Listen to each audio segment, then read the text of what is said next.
everyone. So I'm going to speak a little bit about cyber incidents and cyber attacks and how we can or how nations can respond about against this type of incidents that are happening now every time. So this is quite a general talk. It's not going to be very technical, but it's a very interesting theme because it's all the time in the news, and it's good that you know what is going behind all this legally.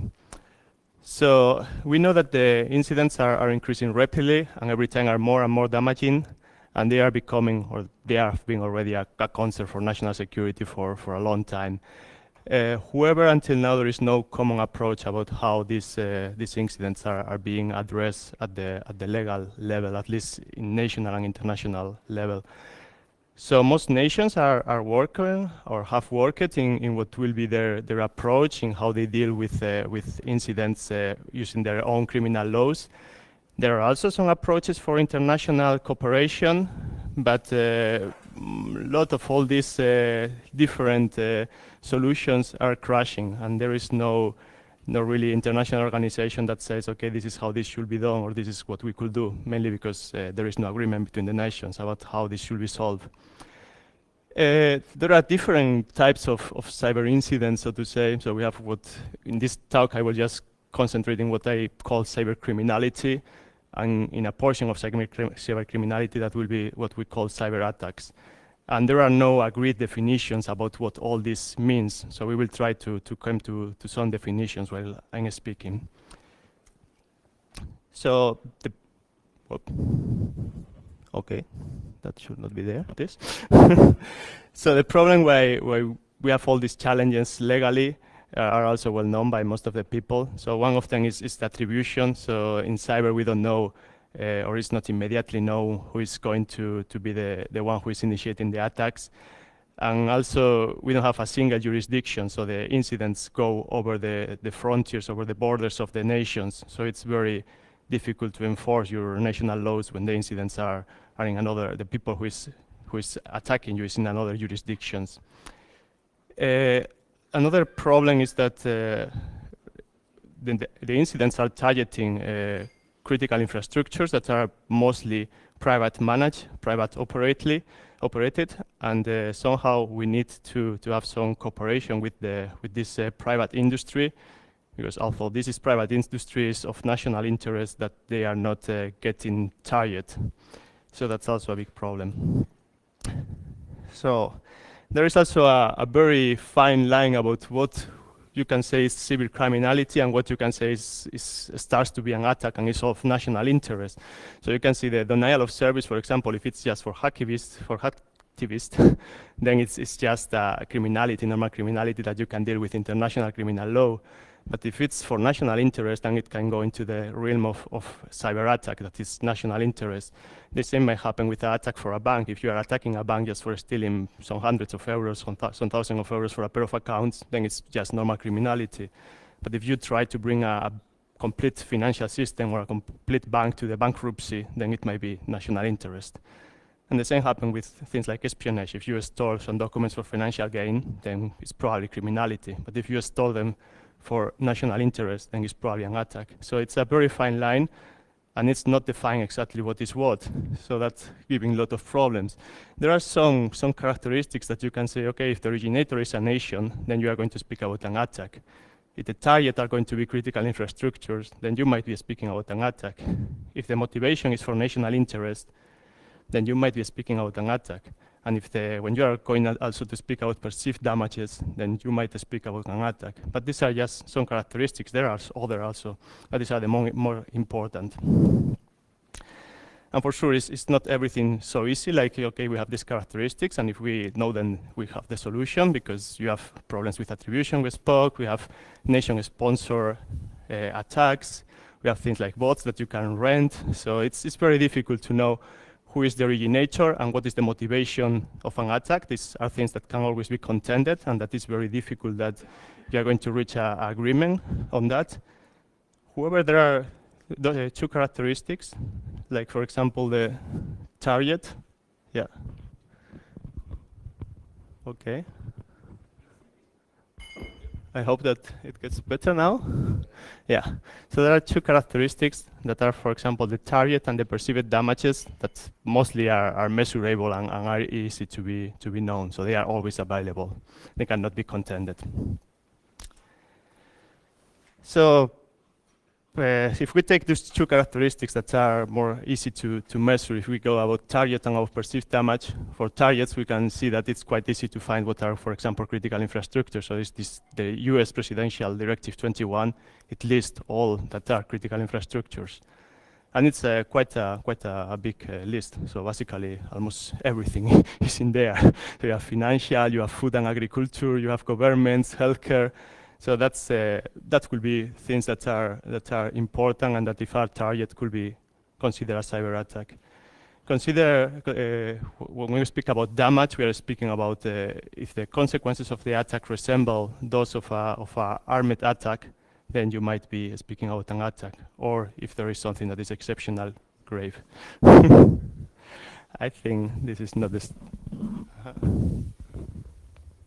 Okay, it's now better.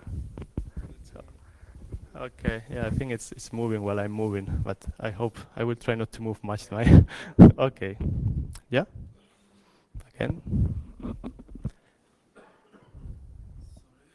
yeah.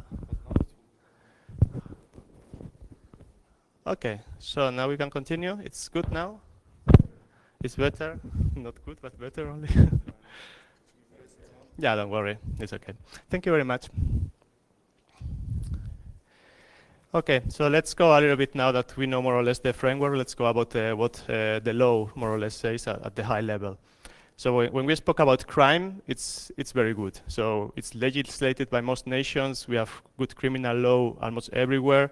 We have, for example, in Europe the Convention of Cybercrime, and there is a lot of international cooperation. So we have extradition, we have the European arrest warrants. So if someone is making criminal acts using cyber tools, he can be prosecuted, and there are tools for getting them.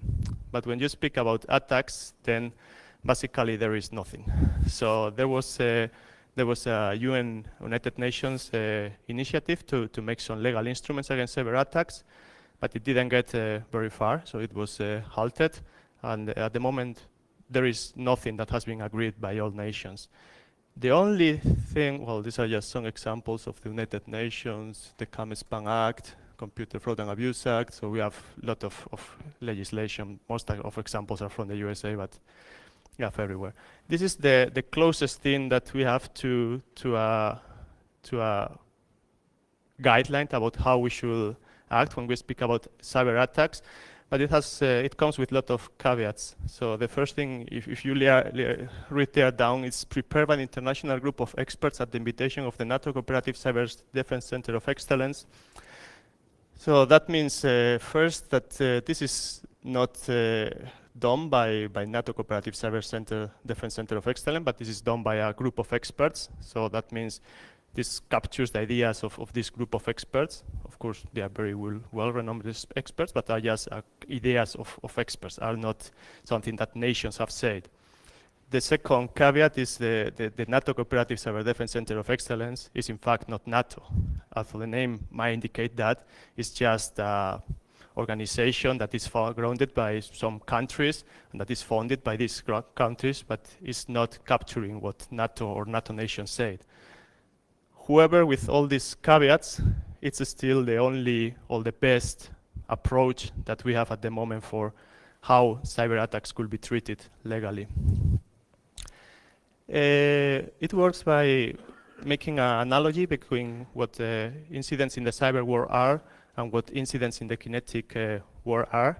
And it just tries to say, okay, if a cyber attack will be compared to what a kinetic attack will do, how will we deal with it?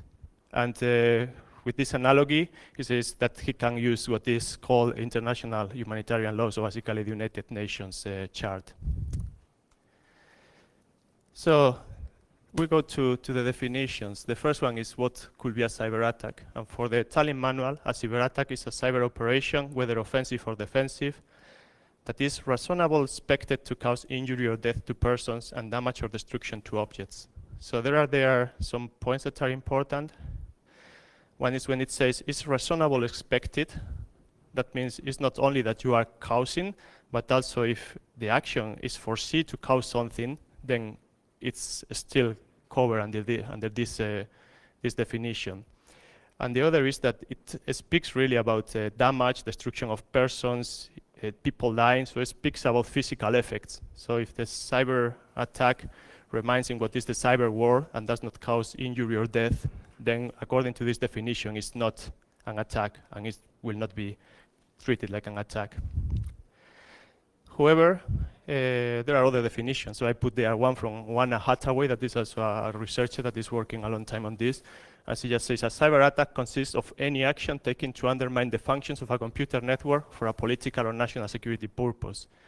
So it's completely different. Here she spoke about the purpose of the attack, not about the results. And here she spoke about any action. So it does not have to cause physical damage in order to be attacked.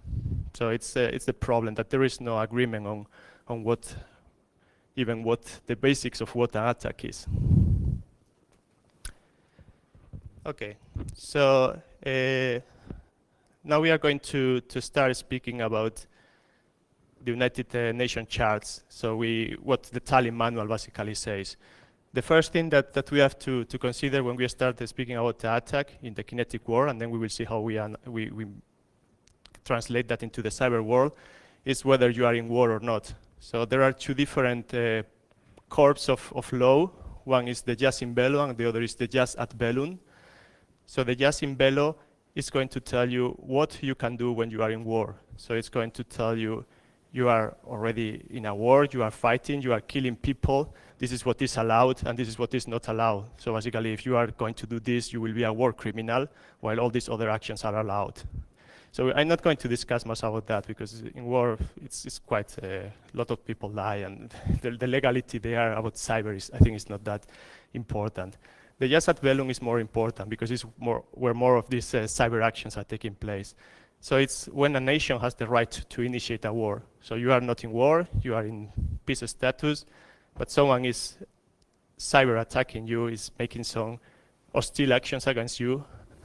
And then the question is, do these actions give you right to respond or give you right to initiate a war? Is these actions that you are receiving are even considered an attack? So this is what we are going to speak about right now.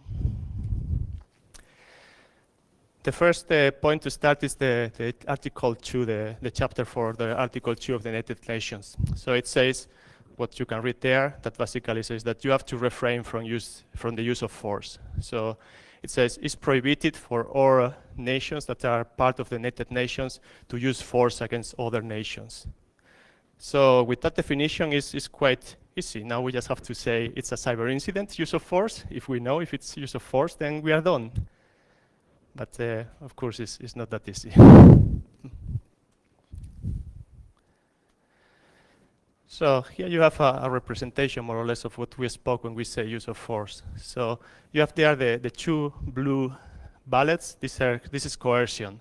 Coercion is normally accepted. So you can use coercion against nations. We have, going a little bit more to the right, we have interference. That's a little bit on the borderline. You should, depending on the interpretation, might be allowed or not legally. And then you start going into the realm of use of force.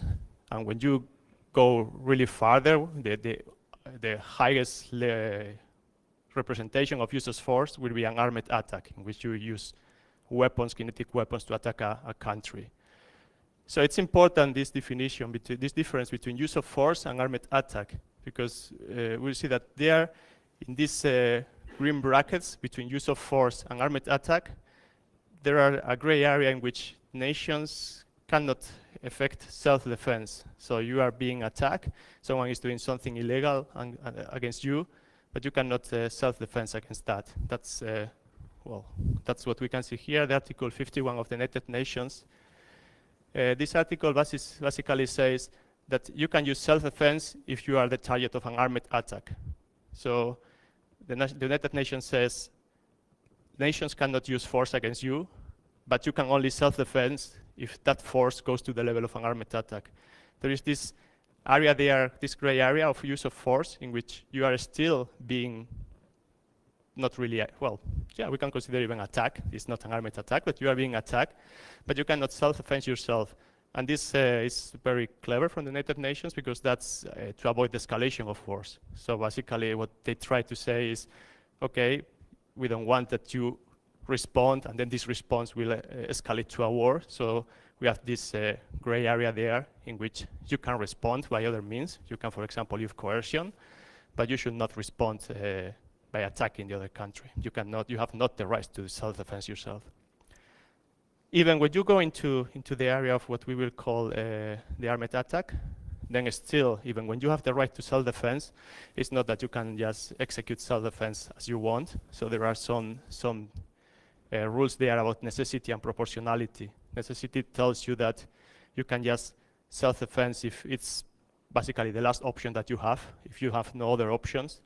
A proportionality tells you that first you have to assess what were the damage that were done to you, and you have to respond proportionally to those damages. So, summarizing what we have until now, so if you are subject to an armed attack, you will have right to self-defense. If someone is just threat or using the force to you, then you cannot self-defense. We can imagine already now that a broad range of cyber attacks fall into this gray area in which you cannot not self-defense. They are illegal, they are wrongful, but they are non-forceful. So in this area, that we'll say you can use coercion, you can use sanctions, you can use maybe the countermeasure doctrine, but you should not be able to go to war, basically. That's because we will see that the cyber war that is spoken a lot of times, it's maybe a little bit exaggerated, at least legally. So about countermeasures that I was just mentioning. So these are unilateral and non-forceful measures, so they don't involve armed force. That's because it could be a possibility to respond to a cyber attack. And they are done exactly for that, for defending about internationally wrongful acts. The problem with countermeasures, well, there are a lot of caveats, but one of them is that the idea is to stop the wrongdoing state to do whatever they are doing.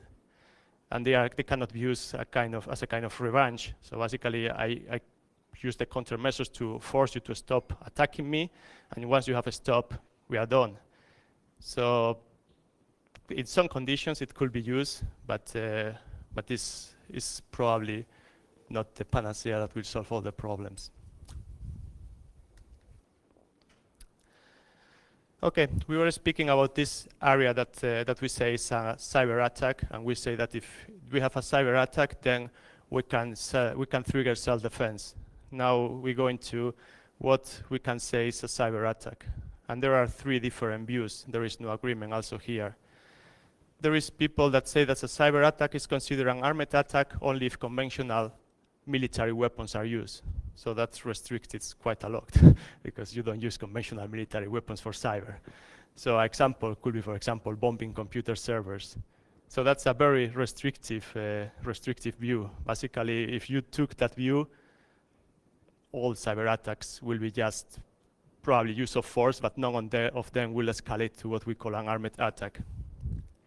We have another view that is the target-based approach. This goes just on the other side of the scala. So in this case, it takes that everything that target a system that is important enough, it can be considered an attack. So if you are targeting a critical system, it will be an attack, irrelevant of whether you make damage or not. Just for targeting such a system, you are already attacking me.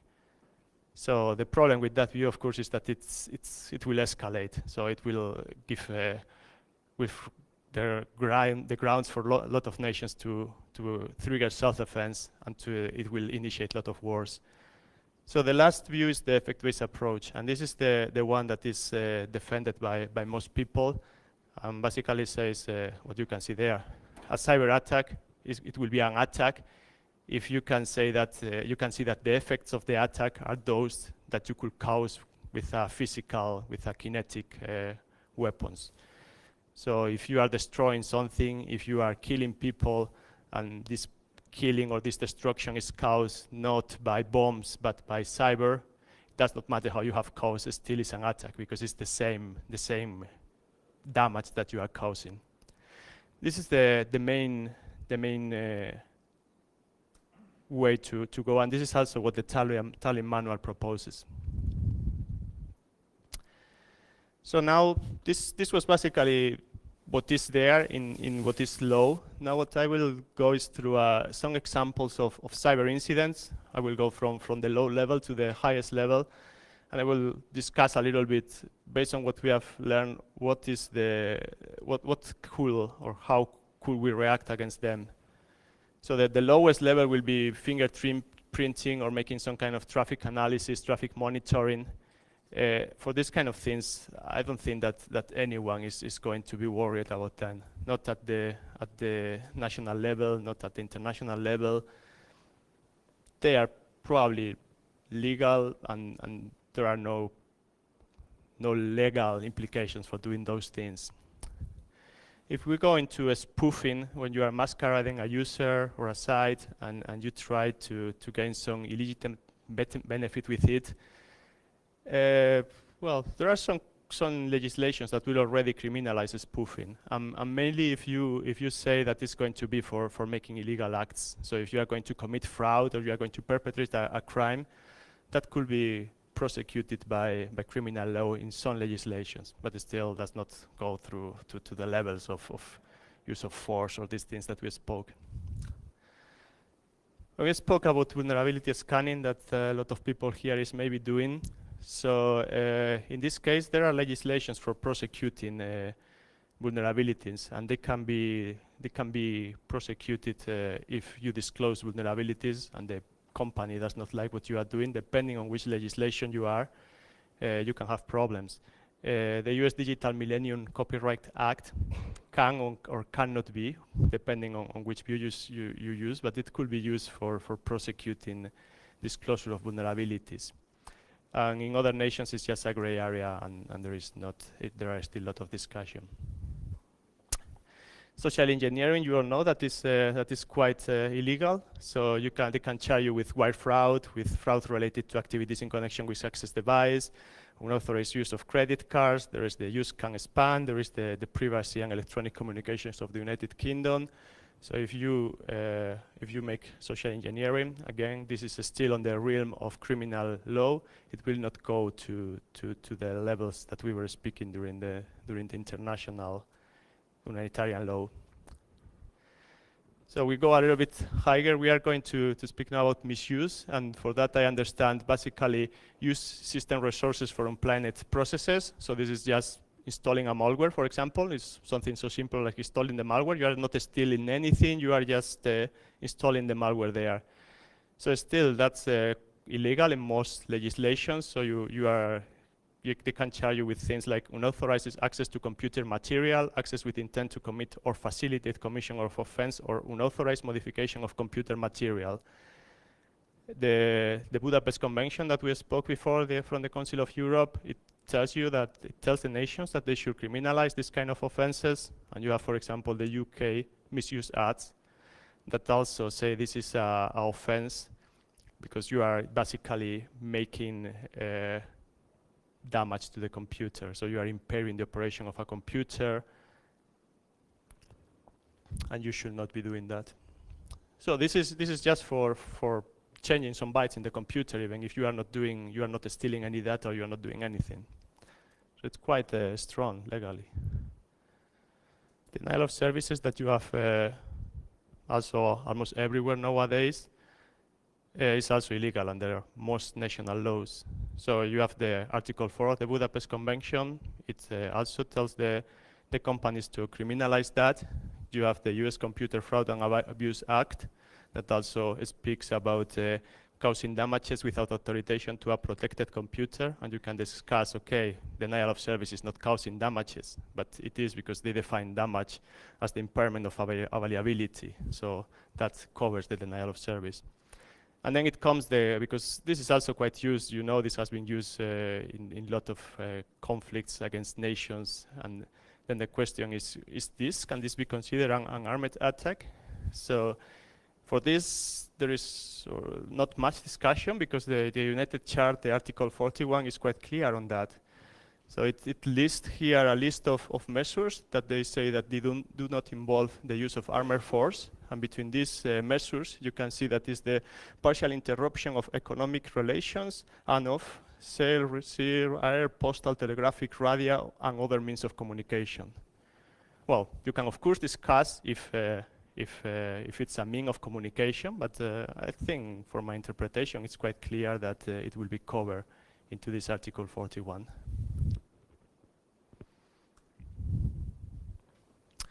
So data leakage, here we are speaking now about espionage. Basically, you are stealing documents from a company, you are stealing documents from a firma. Curiously enough, it does not fall under international laws. So it's very damaging. It's criminalized by the national laws. The national criminal laws criminalize espionage, but the international laws do not say anything. So it's not an attack, it's not a use of force, it's internationally accepted that they all do it, and they are not going to go to war for that. However, nationally, of course, they will prosecute it. For example, the German Penal Code, you have there whoever gathers information or produces or acquires hacking tools with the intention to gain unjustified access to somebody else's data will be prosecuted. So that means all nations will prosecute it locally, but you will never go to war because they are spying. It's quite curious, this German penal code, because it's even just developing the tools can be criminalized. I didn't know that, but it's very strong. So now we are going to the highest levels in which you, for example, modify data. You are intentionally going to modify data. This is nationally, this is the same like the misuse that we spoke before. And in fact, if you modify data, then they might charge you first with misuse because you access the computer, and then with other charges because you again made all the things like altering data. Can we say that this is an armed attack? So there is discussion. There is people that say, of course, because you can tamper data in such a way, for example, that you can bring the complete financial system of a country to the ground. You can just delete all the accounts of a country and just bring the complete financial system out, and that will be grave enough and targeting a system that is important enough to be considered an attack. It's theoretically possible.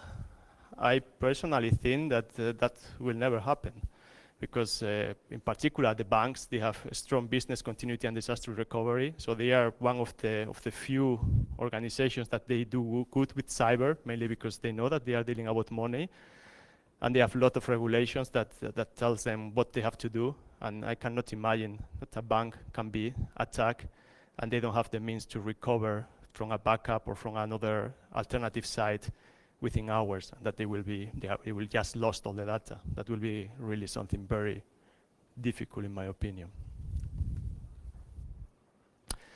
And these are the two cases in which you could start speaking about really an armed attack. So if you are able to make a denial of service to a system, and this system is controlling physical resources, and you can, for example, deny the people to access to emergency services or to ATMs or to electricity or water networks or sensors networks. So in that cases, you could cause death of people, you could cause damages, and that could go to the level of attack. And the same happen if you explode system vulnerabilities with the aim to destroy things. And that was the case of Stuxnet. So these two could be armed attack, but then the question is, okay, in order to be an armed attack, still we have to speak about the severity. If the severity is similar to what you will do with an armed attack, then this will be two cases that could be covered by international law, as defined by the Talent Manual, of course.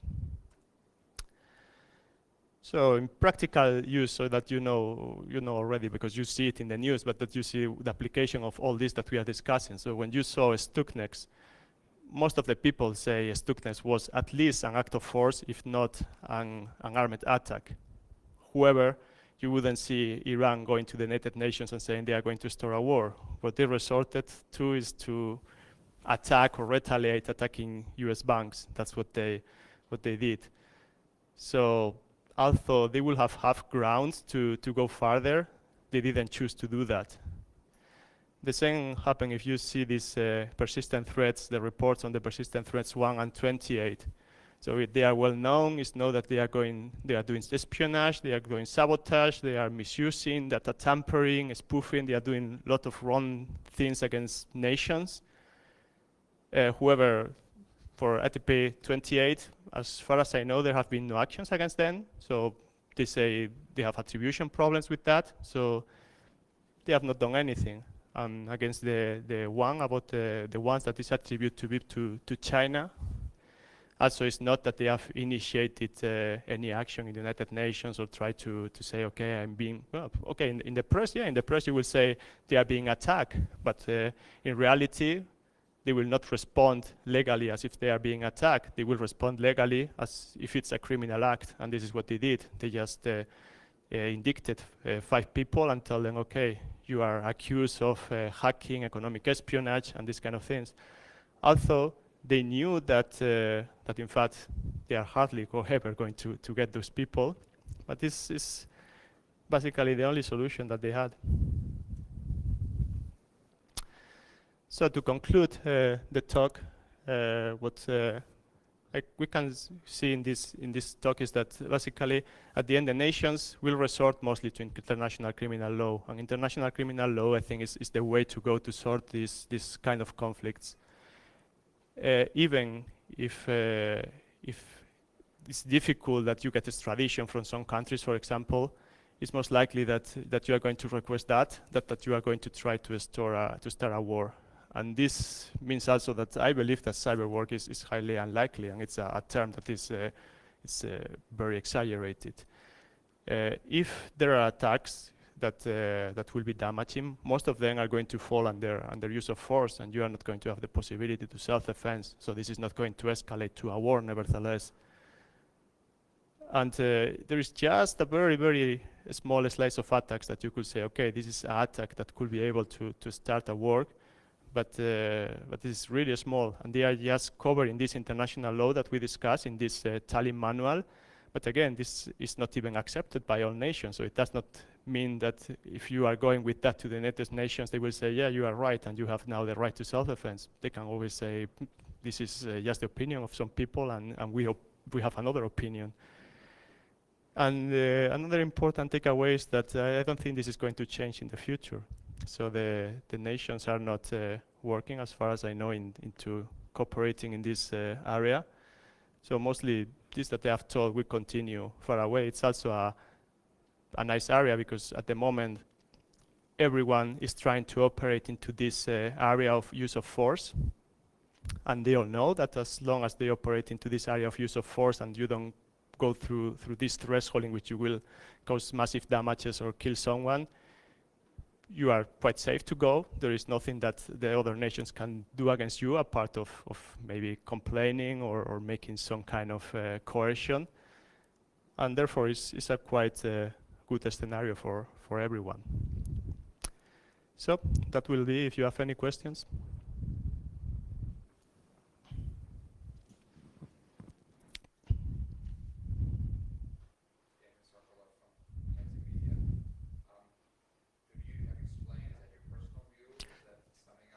Manual? No, this is just my personal view. This is just a summary of the Tallinn manual with my comments and my personal view, and that's also because I'm not presenting it under any mission. And now that the Tallinn manual is a NATO product, basically. No, it's not.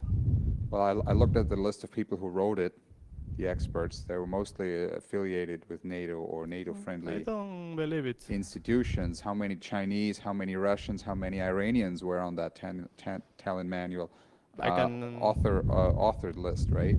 Are you aware of similar documents from other groups? I'm not aware, at least, of a document that has get the wide audience of this document. Maybe they have written something, but I'm not aware of it. And regarding your question, it might be that the authors here are Eastern authors. That's for sure true. It's for sure not true that this is a NATO document. So it has nothing to do with NATO. Well, let's leave it at that. I have a question about your very last Yeah. slide too. It says, you say cyber war is highly unlikely. Yeah. What I see is that big nations are all hiring what they call cyber warriors. Yeah. And I would say Stuxnet was a type of cyber war thing. The question is, how do you define cyber war when you say it's highly unlikely? Yeah, you are right. What I'm trying to say is that it's highly unlikely that because of all this, we were speaking about all these cyber incidents, and I was showing you that in fact none of them really escalate to the level of what will be considered an attack in this United Nations framework. So if you don't have attacks, if United Nations does not recognize those actions as attacks, then you can never have a war because you are never attacking the other country. You are of course doing illegal things, but it's not an attack. So as long as you don't go through this level that says now you are attacking the other country and I recognize that you are attacking the other country, you can never be in war.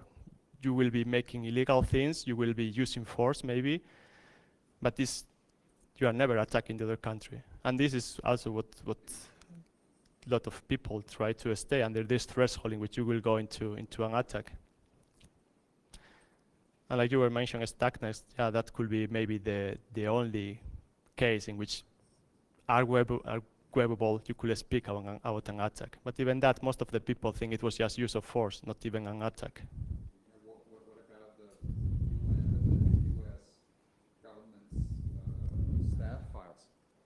You know how the US government personal management office was hacked, and tens of thousands of their staff, including CIA staff and their security clearance applications and all these things was taken. So that's also very serious. And I think there are a lot more things we don't hear about. Yeah, it's in that case, for example, if you follow this reason that we were speaking, it's very serious, but you are speaking about espionage, and espionage again is not recognized as an attack. So you could not go to war because of that, probably. Let's say these are just, nevertheless, there is no nation that have say, okay, I agree with this. These are just ideas of a group of experts. So does not mean that this is the truth. There is no tribunal also that have say this is the truth, and this is we have this request from this nation and we accept it. So there is no prior jurisprudence that you can say this is we know that we can use this. So unless you have this some tribunal in The Hague or wherever that says, okay, we recognize this as an attack, then it's just discussions. Any further questions?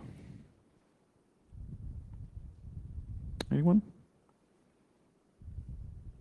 Okay, no, we'll just leave it at that.